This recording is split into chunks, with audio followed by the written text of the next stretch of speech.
Assalamualaikum warahmatullahi wabarakatuh. Waalaikumsalam warahmatullahi wabarakatuh. A'udzu billahi minasyaitonir rajim. Bismillahirrahmanirrahim. Alhamdulillahi rabbil alamin. Wa ala alihi wa ashabihi wa man tabi'ahu bi ihsanin ila yaumiddin. Subhanaka la ilma lana illa ma 'allamtana innaka antas samiul alim. Yang dirahmati Allah, seluruh jamaah yang tergabung di pagi hari ini. Untuk pagi hari ini kita masih terus meneruskan kajian fikih tradisi yang memang ini di amanah bagi saya dulu. Pada saat ada indikasi bahwa Iwamid ini kemasukan, yaitu faham-faham yang notabene adalah tidak selaras dengan apa yang dibawa oleh para ulama. Dan alhamdulillah, ya saat ini pun faham-faham itu agak sedikit mereda seiring dengan memang pusatnya itu sudah sepertinya ya tidak sebegitu peduli lagi, dan terbukti memang faham-faham yang selain daripada faham daripada ulama ya Nahdliyin ini itu membuat riwayat kurang sedap, kurang bagus, kurang harmonis di berbagai negara.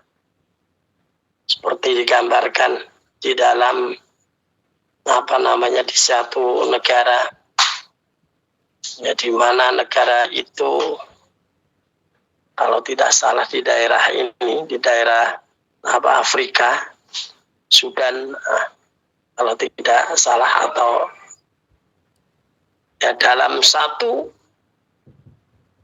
negara yang berkuasa madhabnya itu semuanya, atau pemikirannya seperti itu semuanya. Karena itu bukan madhab sebetulnya, ya bukan madhab sebagaimana madhab yang kita kenal empat. Kalau empat itu sudah sepakat semua ulama-ulama. Hanya saja memang sempalan dari madhab itulah yang mewujudkan kadang-kadang yaitu ricuh. Nah, dan ternyata negara yang menggunakan pemikiran semacam itu ternyata geger rampung-rampung, padahal satu pemikiran. Dan dengan di Indonesia justru dengan berbagai aroma, dengan berbagai warna. Ini saya menggunakan kata-kata yang tadi.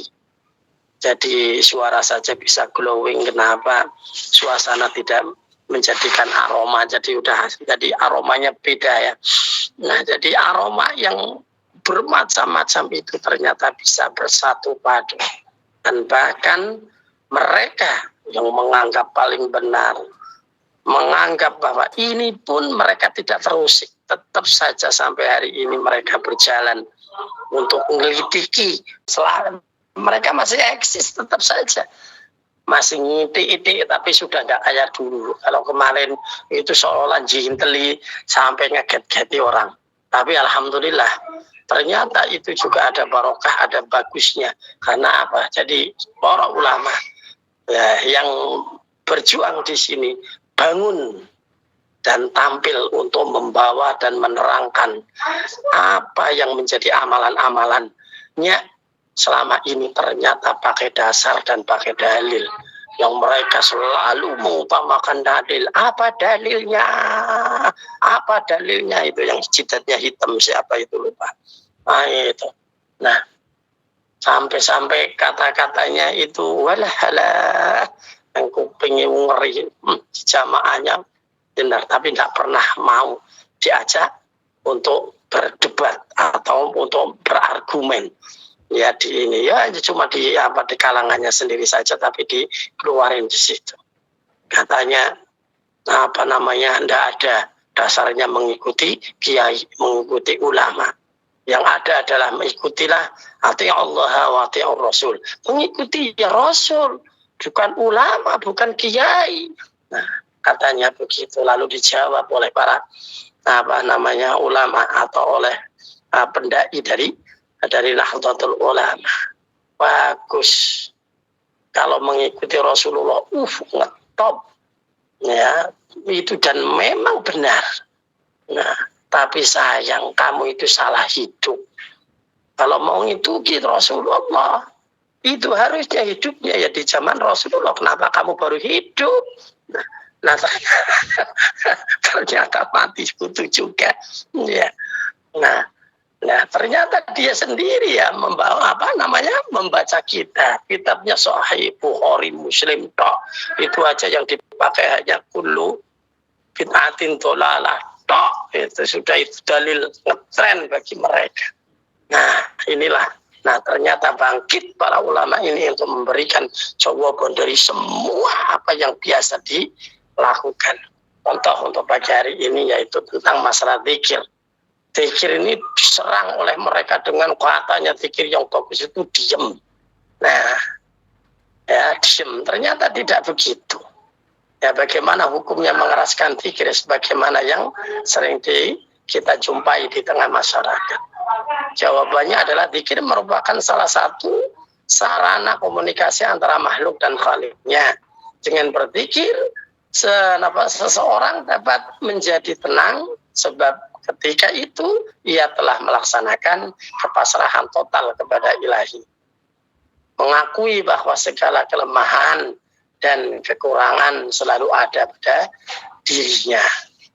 Nah, untuk biar kita tidak pernah lupa bahwa kita itu bahwa kita itu adalah punya sifat lemah ini, sifat kekurangan. Akhirnya Sunan Kalijogo namain alat yang namanya pacul. Papat ojo nganti ucul. Nah, papat itu adalah juga salah satunya adalah kelemahan manusia. Yaitu apa? Yaitu Bali. Bila kok. Ya bener Bali bodoh. Bali. Ya bodoh, ino, bodoh, apes, bodoh, ino, lemah, lan apes. Itu kelemahan manusia. Nah, karena itu zikir harus dilaksanakan dengan sepenuh hati dan jiwa. Harus khusyuk dan hikmat untuk bisa berzikir dengan hati yang khusyuk. Nah, itu diperlukan perjuangan yang tidak ringan. Masing-masing orang memiliki cara sendiri. Bisa jadi orang itu lebih khusyuk kalau berzikir dengan cara duduk menghadap kiblat. Sementara yang lain akan lebih khusyuk dan hikmat jika wirid dengan cara berdiri dan berjalan. Nah ini. Nah kalau saya itu kelihatannya ini yang kedua ini. Seringnya itu enggak uman jagong. Enggak uman ini. Makanya di setiap kadang-kadang saya jalan kalau pas lagi enggak mikir itu kadang saya sering malah justru sukses berzikir di antara itu. Tapi jika sendirian. Kalau sambil mengerjakan apa, sambil budul syukur, sambil apa dan sebagainya. Dan ini karena memang kebiasaan, ya, karena latar belakang saya tidak beda dengan panjenengan, yaitu siapa? BMI, buruh migran. Maka dari itu ini salah satu di antara cara panjenengan untuk bisa berpikir. Jangan nunggu sampai bisa duduk. Ya duduk kalau malam-malam sampai sebatas saja sudah bengkek ya turun rapopo zikir. Nah, tapi jangan lewatkan kalau panjenengan sedang berjalan, sedang mengerjakan apa, berzikirlah yang mudah. Ya itu. Jadi demikian juga dengan mengeraskan zikir. Jika memang mengeraskan zikir tidak mendatangkan kekhusyuan, ya, dan lebih konsentrasi kalau pelan, ya maka baginya yang lebih utama adalah memelankan zikir. Begitu pula kalau orang yang zikirnya lebih mantap dengan cara dikeraskan, maka yang lebih utama adalah dikeraskan, sebagaimana yang dikemukakan oleh Imam As-Suyuti dalam kitabnya Al-Hawi. Dulu pernah saya sampaikan. Artinya bahwa zikir itu adalah melihat situasi. Di dalam kitabnya mengatakan bahwa annahu ya saat temene zikri kula karoha ora ono ke makruhan bisyai'in atau ora ono ya ora apa-apa bisyai'in dalam siwiji min dalika saking mengkono-mengkono zikir. Waqad warada lan teman-teman istumeka apa hadis biro-biro hadis tak tadi kang nuduhaken apa hadis istihbaba ing dadine sebab istihbaba jahri ing ya dadine zikir jahar bizikri kelawan zikir wala hadis lan biro-biro hadis tak tadi kang dadayaken istihbabal israri.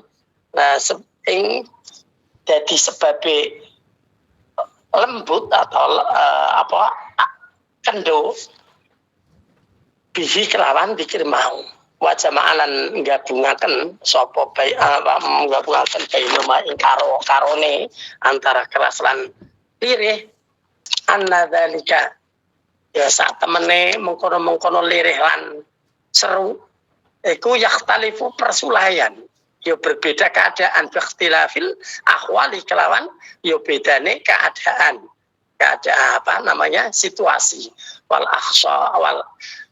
ashasilan kekhususan ya di tempat-tempat yang berbeda-beda yang memang ada sinyal di situ harus pantasnya keras dan pantasnya melembutkan ya kama jama'an Nawawi kama kaya dene jamaah ngumpulake sapa Nawawi Imam Nawawi bimitri dzalika kelaman mengkono zikir antara serulan lirih baina hadits ya antarane hadis-hadis alwaridati kang nuduhake bil istihbabil jahri kelawan sebab yo dadine seru qiraatul Qur'ani kaya maca Quran wal waridati lan wirid istihbabil israri kelawan sebab lemah bihi kelawan wirid mau utawa maca Quran sama.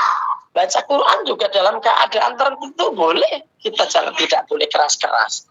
Contoh yaitu kalau di dalam di dekat atau di dalam masjid banyak teman-teman.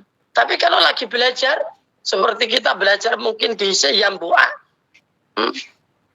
kalau kita itu harus membaca Quran melirik, belum aja bisa tadi seperti itu tadi baca untuk biguna dan sebagainya. Ayo sekarang, itu Sofi baca. Ayo, udah Pak. Oh, ayo, tadi saya udah Bismillahirrahmanirrahim. Gendeng ngomong apa lagi? Apa di tempat kayak gini?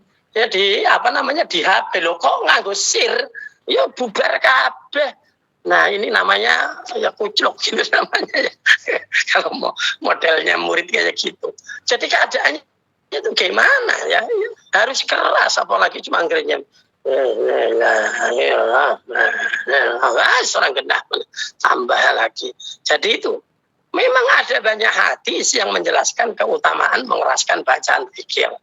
Ya, sebagaimana juga yang disabdakan oleh Rasulullah SAW. Contoh hadisnya itu an Abi Hurairah saking Abi Hurairah radhiyallahu anhu qala ngandiku sapa Rasulullah sallallahu alaihi wasallam ana nabiyya saat menika kanjeng Nabi sallallahu alaihi wasallam yaqulu ngendika sapa kanjeng Nabi yaqulu ngendika sapa Gusti Allah, kata Rasulullah dalam hadis qudsi ini hadisnya adalah di dalam Bukhari, tapi kan anak Nabi yang menyebutkan Allah Ta'ala.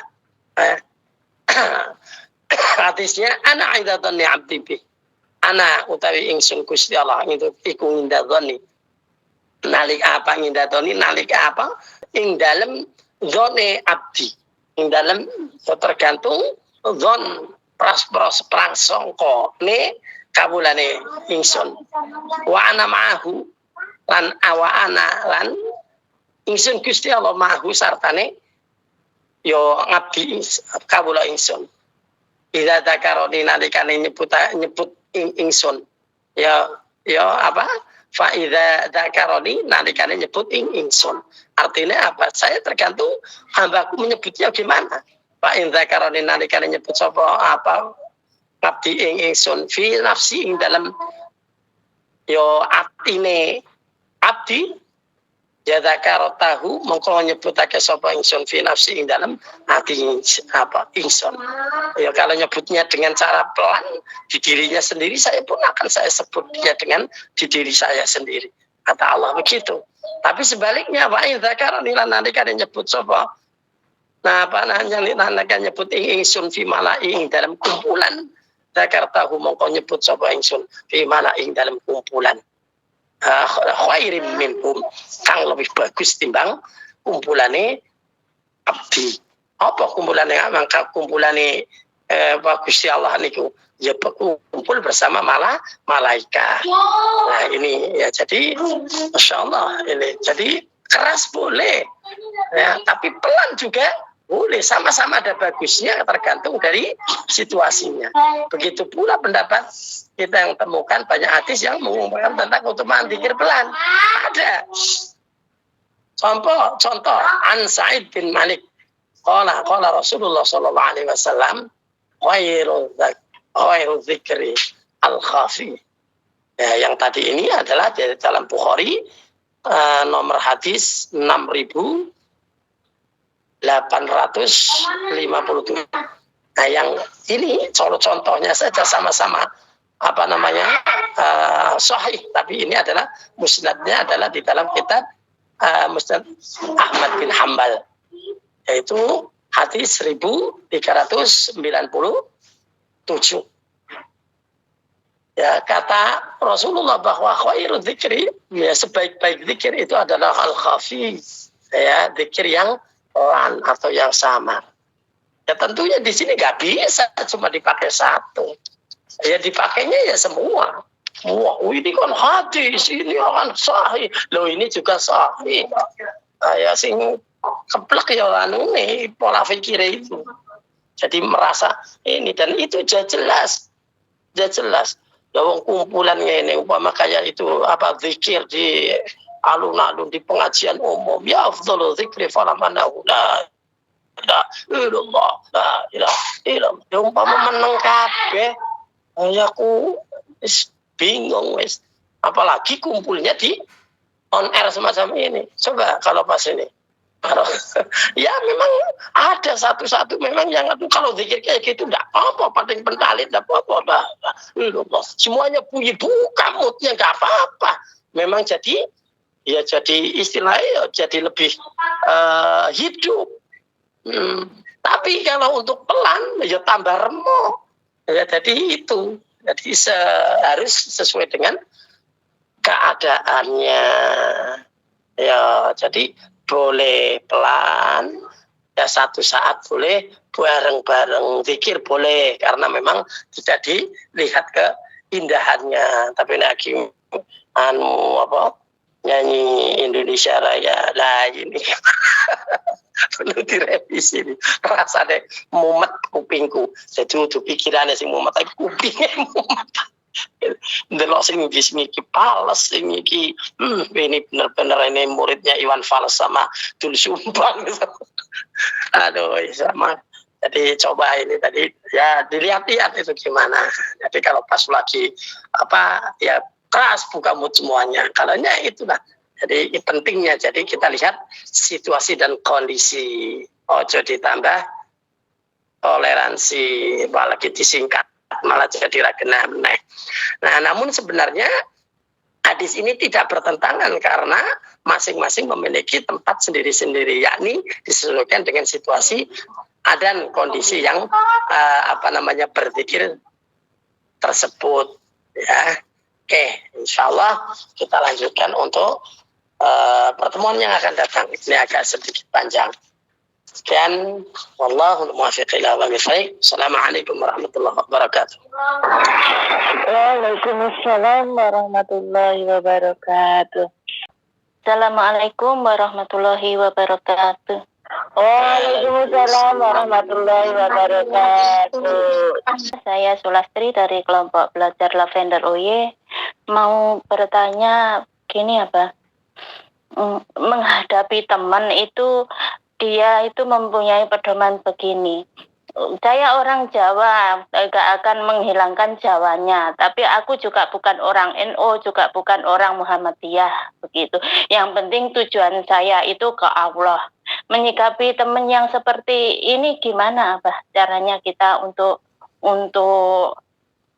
berbicara meneruskan jawaban dari mereka, dari beliau. Ya, terima kasih nanti atas jawabannya saya sampaikan. Wassalamualaikum warahmatullahi wabarakatuh. Waalaikumsalam warahmatullahi wabarakatuh. Ya, banyak sekali yang begitu. Ya, jawabannya sebetulnya mudah. Ini katanya guru saya. Ya, orang Jawa ya boleh, jadi orang Arab juga boleh, juga orang ini boleh, mau jadi NU juga boleh, mau jadi orang Muhammadiyah juga boleh, mau jadi orang Persis juga boleh, bebas kok. Yang penting cuma satu, kata guru saya, jangan jadi orang hutan, itu aja. Kan nggak nyinggung mereka. Ya ngomong itu hutan kan nggak tersinggung ya, Pak. Iya, wong saya kan yang penting jangan jadi orang hutan seperti ya kamu berarti orang hutan baru itu kan nyangka. Ya yang penting nggak apa-apa. Mau jadi orang apa aja boleh di mana, yang penting jangan jadi orang hutan ya. Udah gitu aja. Udah boleh. Nah, masalah jadi apa terserah saja. Sudah. Nah, ada ningnya ini biasanya orang yang semacam ini adalah dari minhum. Tahu minhum? Jadi orang yang memang ya dia itu sudah tersusup pola pikirnya adalah pola pikir minhum. Minhum itu adalah selain NU. Itu biasanya itu. Ya dia itu punya pemikiran kayak gitu. Saya bukan orang NU, bukan orang Muhammadiyah, bukan orang ini, bukan orang. Nah, tapi orang apa? Malah orang genah. Ya seperti ya ini. Ya gitu biasanya kayak gitu. Masjid dan mereka itu juga sering sekali untuk merebut masjid, merebut keadaan itu begitu. Ini akan saya bangun ya, tempat ini, masjid ini akan saya bangun, tapi tolong ini nadirnya jangan NU, jangan Muhammadiyah, jangan kan bingung. Langsung saya tebak. Berarti kalau nggak boleh NU, nggak boleh Muhammadiyah, berarti Wahabi kan? Ya nggak begitu Pak, lu nggak begitu atau saya tahu sampai memang orang kayak gitu. Nanti pol-pol terus akhirnya nyuruh saya itu nanti nggak boleh tahlilan, nggak boleh ini gitu kan? Ya udah Pak, ya terima kasih. Malah minggat di sini, cepetan minggat. Ini memang gitu kok.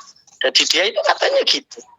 Jadi mungkin ya memang itu dia sendiri tidak yakin, tidak pede istilahnya dengan keadaannya. Lo apalagi ngajak-ngajak wong. Nah gitu. Nah, makanya ya sudah biarkan saja, nggak usah kita oyoi, nggak kita usahain, udah. Ya kalau bapak saya bukan orang ini, bukan orang itu, ya biarkan saja. Ini kalau dia berpendapat begini, kalau menurut saya zikir itu begini, saya orang NU, udah gitu aja. Kita harus bangga. Nah, kalau guru saya itu orang NU, zikir saya begini, kamu terserah. Arem jengking, arem jungkel, apa terserah. Saya punya aturan sendiri. Itu nggak usah lanu di sini. Oh, mau debat, yo tak telepone guruku. Wis senjata paling hebat itu. Sudah. Saya pun sampai hari ini ya ketemu orang-orang yang kayak gitu cuma sampai lo jendalin aku. Ilmune sampean, gurune sampean ki ora sepadan karo guruku. pengen debat tak telepon lagi langsung menang. Lu senjata paling enak itu kita punya guru, kita punya guru enak daripada kita debat sendiri, malah menang ora kondang, kalah malah kira. Dia itu senengnya debat, dalilnya yo itu aja udah semuanya ora usah malah apa jenenge nih. Kemarin ada ini di kampung saya, kampung ini di sini dia itu apa ngontrak ya, minta dikontrakan di kampung saya, malah kenal dengan saya. Ya saya kasih kontrakan, saudara saya memang punya rumah. Nah di sini dia orang minhum kayak gitu. Walah, dikoreca ibu cowong cilik-cilik. Apa ya itu tadi yang baru masuk Islam. Memang di sini ini masih itu. Nah dia itu pada laporan ke saya, Pak, saya gini, saya didalilin kayak gini. Dia dia mengacak kayak gini. Gimana caranya Pak? Gampang. Nah, ini saran ya. Ini dari guru saya. Saya nggak bisa debat. Tapi aku iso gelut. Gelut ayo kalau aku ojo debat. Debat aku kalah. Yes. Nek arep gelut, arep debat karo guruku, nek karo aku ayo gelut. Yo. Nah, itu tuh bener itu. Jadi sebegitu dia nama orang itu, aku gak iso debat. Tapi aku iso gelut. Karena nantang gelut, yuk. Kok ABKB nantang gelut. Yang penting jangan mukul dulu. Ya, itu teorinya, jangan mukul dulu. Ini kata guru saya begitu. Wes bagi yang masih cilik masih di kayak gitu. Sing penting aja ngantem dhisik. Sampai diantem dhisik, wantem kok. Urusan aku sing ngurusi. Kan lucu. Ya tenang kok. Jadi nek pancen nang guru saya aku gelut aja. Dia pasti malu kok. Ya orang kanggo gawe kok. Wah akhirnya benar itu dia akhirnya nggak mau ngontrak di sini lagi karena aku udah beberapa kali akhirnya orang nggak pada antusias agar dalil ojo dalil ngaku kang. Nah aku raiso dalil-dalilan aku sudah guru. Aku ora perlu guru dia nih. Nah anak debat aku rasa sanggup, tapi narpe gelut aku lagi kepengen. Lah kabeh mundur kabeh. Tadi gitu enggak usah kita ajak mereka. Wis aja debat. Ora apa-apa. Narpe debat karo guruku. Tak telepono ya. Wis, aku wong NU, aku ndek guru. Takoni aja, kamu gurunya sapa? Telepono kene. Wis tenang ae, jangan pede saja. Belum pernah ya orang NU istilahnya guru-guru NU istilahnya itu apa namanya debat dengan mereka itu berani, nggak ada yang berani ya karena memang nyatanya begitu. Oke, itu ya, jadi begitu yang pede saja sampean. Jadi kalau dia itu kok ngomongnya sudah kelihatan ngaco-ngaco kayak gitu, apalagi nyalahin dan sebagainya, wis omongan aku ki wong NU, aku ki duwe dasar, aku duwe guru. Nek kowe arep debat karo guruku, tak teleponno ya. Sis telepon saya udah tenang aja. Ya. Nah, terus kok umpama kau istilahnya ya ngomong sing macam-macam. Loh, saya juga punya guru. Gurumu sapa teleponan. Wis ngono ae. Ayo sambungke karo guruku. Wis ngono. Nanti saya sambungkan nanti kan Gus Baha manut saya langsung bisa ngakses ke sana.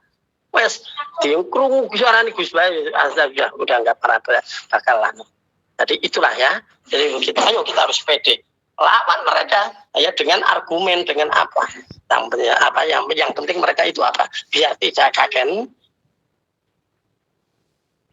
apa ya? Nek singkatannya kacang sih. Kacang. Iya bener kagen cangkem kok ya bener. Nggih Abah kula badhe tanglet nggih. Tadi kan tentang zikir ya Abah ya. Nah zikir itu misalnya kita tuh lagi ada pergumulan atau permasalahan gitu Abah. Nah kita itu ada amalan-amalan kan yang misalnya mau kita lakukan. Nah itu tuh yang bagus itu kuantitasnya atau kualitas hati kitanya Abah. Nah mohon penjelasannya segitu mawon nggih. Terima kasih Abah. Bahwa antara kualitas kuantitas apa itu yang tas itu semuanya penting. Tapi ada yang lebih penting daripada anjuran dari Rasulullah SAW. Apa itu? Yaitu suruh kita itu membasahi lidah kita dengan berpikir. Maka pada keadaan yang apapun, nanti di situ ada asar. Asar itu apa? Labet. Ada bekasnya. Ya, ada bekasnya. Walaupun dalam keadaan apa saja, jangan lupakan zikir. Karena itu perintahnya. Jadi zikir itu justru peredam, penenang hati. Ini sudah dicoba. Ya, dicoba. Sudah saya coba. Memang benar itu. Lagi mumet mepek, ya, lagi mumet mepek, murah, sopo, kayak toko apa? Jadi lucu ini, emang lagi mumet itu kalau melek malah peteng, tapi nek merem malah kayak toko apa? Jadi itu maksudnya ketok masalah. nek lagi melek peteng ya peteng. Jadi begitu. Tidak ada yang lebih indah ya setelah itu. Mau Arab dangdutan sekalipun, mau apa saja, wis balas tambah peteng. Nah, jadi satu-satunya jalan itu adalah kita berpikir. Apa yang harus kita pikir? Silahkan. Kalau memang punya amalan itu pikir. Tapi ini hati-hati ya, hati-hati. Ya, ada ahli hikmah yang mengatakan bahwa zikir itu ada ada asarnya. Apa itu? Zikir itu panas. Zikir itu panas.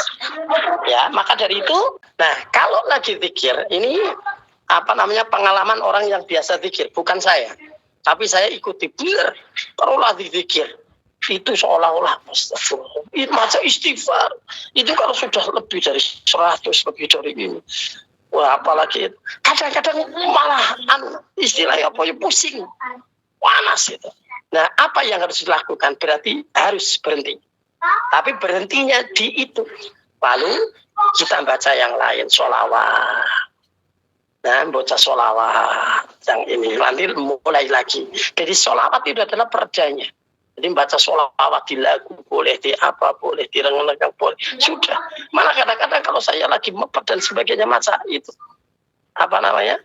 sholawat Jibril yang versinya siapa yang Cirebon itu yang ada itu sallallahu alaihi malah nangis benar. Tapi nangis itu nangis apa ya? Jadi nggak bisa dibayangkan. Jadi itu, ya. Kalau umpama ada zikir yang memang itu kalau lagi panas malah lagi ini berhenti terlebih dahulu baca sholawat. Nanti mulai lagi. Ini karena apa? Itu tadi. Kalau zikir berkepanjangan, terus kita tidak lihat keadaan. Zikir itu panas. Ya. Peredanya adalah sholawat.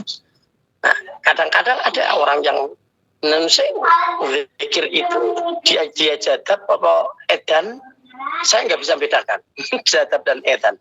Itu ada loh. Sering ada orang kebanyakan zikir kemana-mana pakainya tasbih. Loh, nang jalan kalau terus ada. Ya, di jalan malah kalau manggut, aduh, ini mau zikir kebablasan. Ya, tapi benar dia ingat. Kalau suruh berhenti aja dia mau berhenti ngomong biasa kok. Tapi dia sudah seolah-olah kayak majnun, maka itu yang namanya dengan majnun. Ya jadab. Ya, jadi begitu ya. Oke, mungkin itu yang saya monggo diatur auratnya dan sebagainya. Kalau memang tidak kuat, ya itu tadi itu. Sudah jangan kita pasahkan.